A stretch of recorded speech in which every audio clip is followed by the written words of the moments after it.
kami ni Mr. ay nandito sa S&R. Kasi guys, nag-redeem kami ng points sa kanyang credit card na Union Bank. So, meron siyang 3,072 points. So, ang ginagawa namin ay nagre-redeem kami and then ang binili talaga namin guys ay yung may benta sa tindahan. So, ang pinaka mabenta ay etong mga soft drinks na ito. So, nakakuha ako ng 3 case na Coke 1.5, 3 at kalahati kasi meron tayong Royal and then 7-Up. Tapos ito pang bahay namin, mga Spam, sandwich spread, chicken spread, and itong 2 case na Coke. So ito guys ay free lang yan siya kasi naka-earn si Mr. ng mga points sa S&R at malaking bagay guys na meron tayong credit card sa Union Bank, tie-up si S&R. Kaya yung mga points namin ay sa S&R lang dapat kukunin, no? I-redeem. Hindi pwede sa ibang department store or sa mall. So, dito lang talaga sa S&R. So, naka-save tayo guys, no? Alam nyo, 3 at kalahating case. Kung ibebenta namin ng tag 80 pesos, kikita ako dyan ng 3,360 sa 42 bottles. 3,360. Okay, malaking bagay talaga guys, no? At ako'y tuwang-tuwa dahil naka-free tayo and then yung iba ay, kasi ang total niya ay umabot ng 5,000 pesos. So yung iba ay nag-swipe na naman tayo sa Union Bank na credit card. Okay guys, kami ay tapos na at yan si Mr. So ang total na na-redeem namin na points sa S&R ay 3,072. So yung dala ni Mr. ay worth 5,000. So ang 3,000 ay free na yan guys. At Coke talaga ang kinuha ako dahil mabenta sa tindahan. Okay, at meron ako magandang cartoon.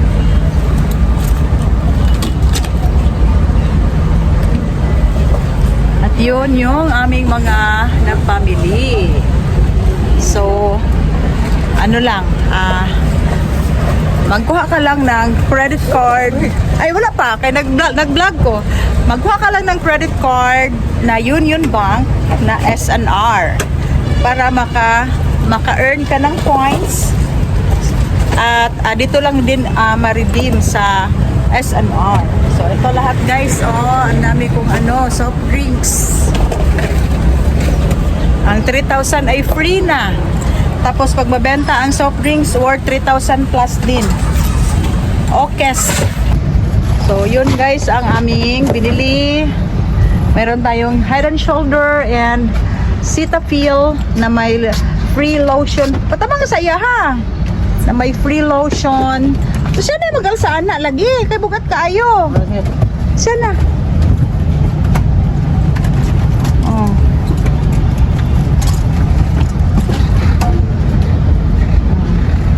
3 case ang soft drinks, 1 Sprite, 2 Coke, and then half case ang Royal o ang carton. Muka barbecue dere. Naman diri ang lutuanan nila Okay. Na yung budong. Ang sa karton ma'am.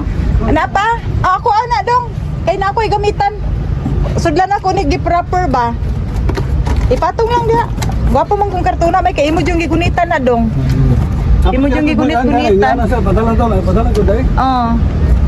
Kay ang mga gift wrapper na ko ano lang na pang ihigda. Ihigda lang. Okay na isang lagaw dong. Okay na dong. Ano na lang? Okay na. Di na kaya na matumba. Thank you dong. Advance. Paano ni? Hindi na niya matumba ka, no? Okay. So, eto guys, meron akong Cetaphil. Free na ang lotion and skin cleanser. So, ito ang ginamit ko sa aking mukha. So, meron tayong lotion. Free na yan siya, ang lotion. Lipay lagi. So guys, ito ang aking display ngayong Sabado ng gabi. So ang loaf bread natin ay nandito sa labas.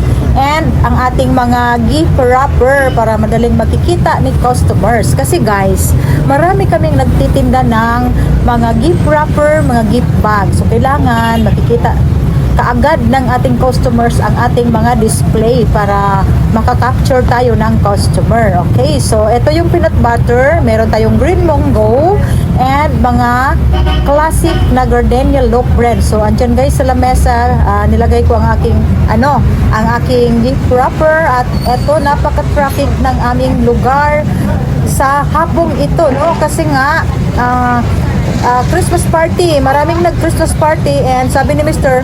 baka nag-Christmas party daw ang mga TMC kasi walang nagbabantay dito sa amin ngayon. Meron tayong customer, ang aking kaibigan, at yan yung aking mga karning baboy, very fresh.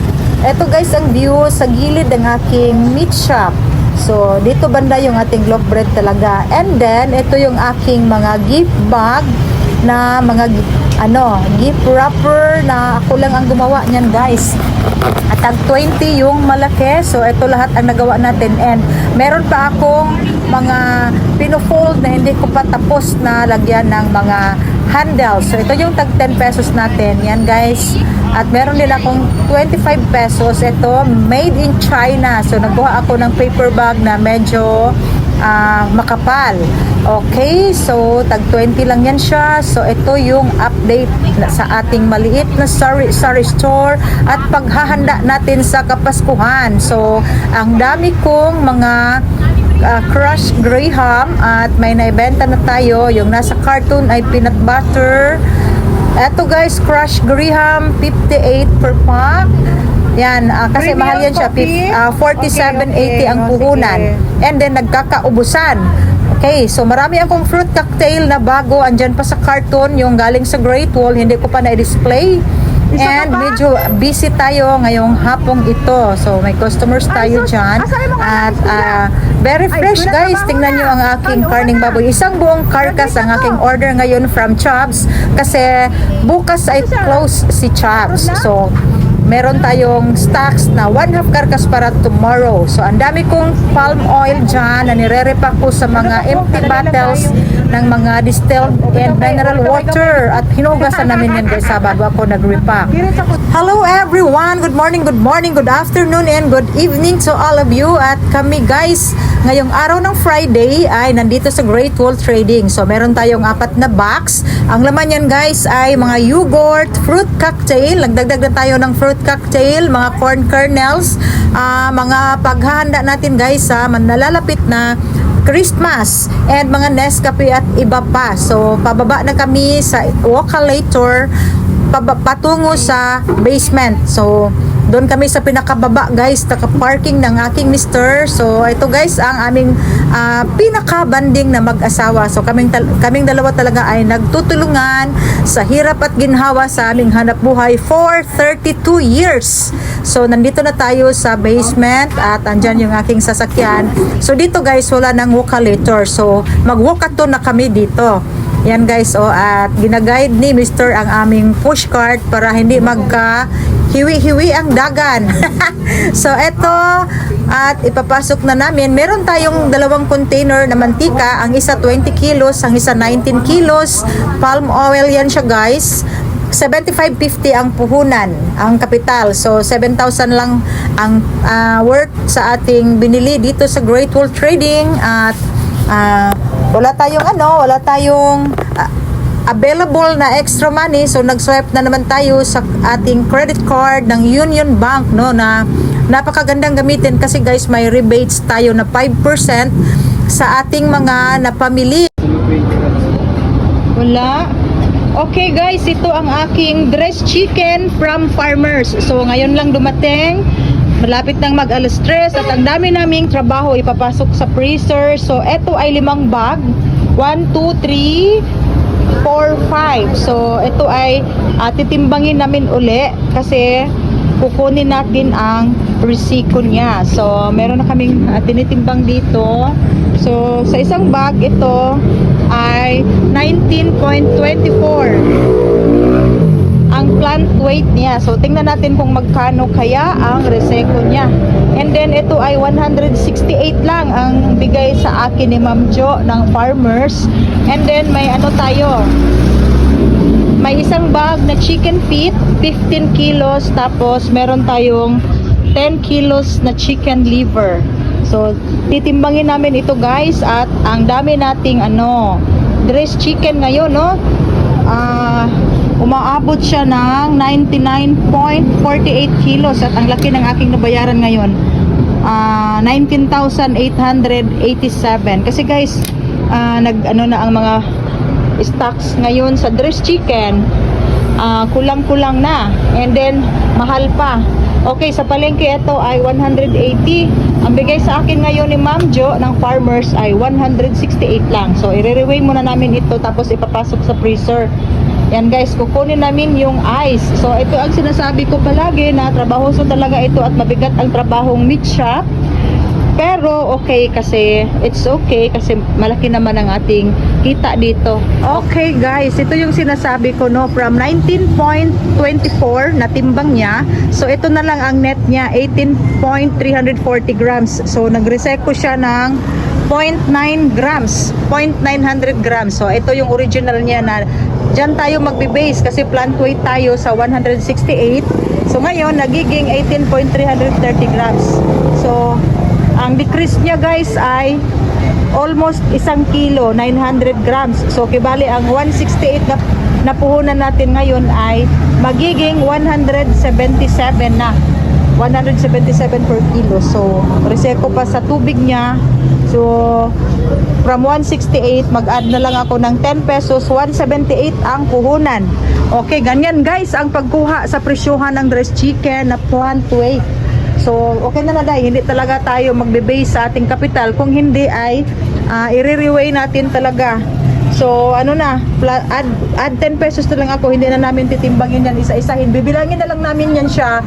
Kasi sa isang bag ay 15 heads. Pag 14 heads yan siya ay may kulang. So, meaning, may kumuha ng isa. So, nanakawan tayo. Pero pag 15 yan siya, hindi ko na lang titimbangin. Automatic na add 10 pesos. So, from 168, 178 na tayo. So, 178 times 20%. So, 3560 plus 178. So, 213.60. And then, ang retail ko dito, dahil nagka-cut kami ng quarter cut, ay 220 na guys, no? Ang presyohan natin. So, 220 less 178. Meron tayong 42 pesos per kilo na net na ginansya natin sa 1 kilo. Okay. So, ito guys, kinuha na namin sa cellophane. Binilang namin, no? Kailangan 15 heads per bag. So far, okay naman. Walang labis, walang kulang. Pero, sa 99.48 kilos, almost 100 kilos, nakakapagod ang trabaho namin. Wala na kaming energy. And then, meron pang mga, ililigpit namin dyan. Kasi, malapit nang mag 3 p.m. And, magdi-display na ako dyan sa mga karning baboy. At i-debone ko pa yung 1/2 carcass ko. So, dalawa lang kami. Girl power. Meron pa doon.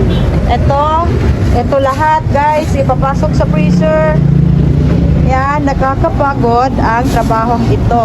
So, last na yan, kinuha ko lang guys, no, nilipat ko sa cellophane kasi pag ilagay natin sa freezer ang isang bag na merong ice, and then mag-ice na siya doon sa loob ng freezer, napakahirap kunin dahil very matigas. So, yan ang ginagawa namin, kunin namin ang ice. Kasi pag may ice yan sa loob, mas lalong tumitigas at mas lalong mahihirapan kaming magkuha sa freezer. So, tinawagan ko na si Mr. Sabi ko, ang dami namin trabaho dito. Dinudumog namin ang 100 kilos na dressed chicken at kami lang dalawa. Wala na kaming energy. Saging lang ang kinain namin kanina. Talong lang ang ulam namin at saka egg. OMG. Pero guys, alam nyo, huwag tayong magkapoy-kapoy. Kasi pag magkapoy-kapoy tayo, magpagod-pagod tayo, mas lalo tayong mapapagod. So, eto ay blessing. So, kahit nakakapagod ay ilalagay ko na lang sa isip ko na ito ay mga blessing para mawala ang pagod. This is our blessings for the day. Ay, kabugatan na day! Ha? Ayaw, yan mo ng ice ha? Guyod na lang, guyod na. So, ang daming blessings. Hindi tayo magkapoy-kapoy. So, walay kapoy-kapoy. Ani, way kapuyay. Okay. Way kapuyay, mga kasari. So, kunin namin ang gagawin ko. Meron pa akong lopre dito, guys, oh. Ay, kukunin namin itong, 36 kilos na pork carcass. Ito yung karning baboy natin dineliver ni Chubbs kanina. And i-arrange natin ang freezer. Meron pa akong 100 pieces dyan, guys, na boneless bangos. Dineliver kahapon. So, kukunin namin yan siya. Ipapasok yung manok. Unsa, gang?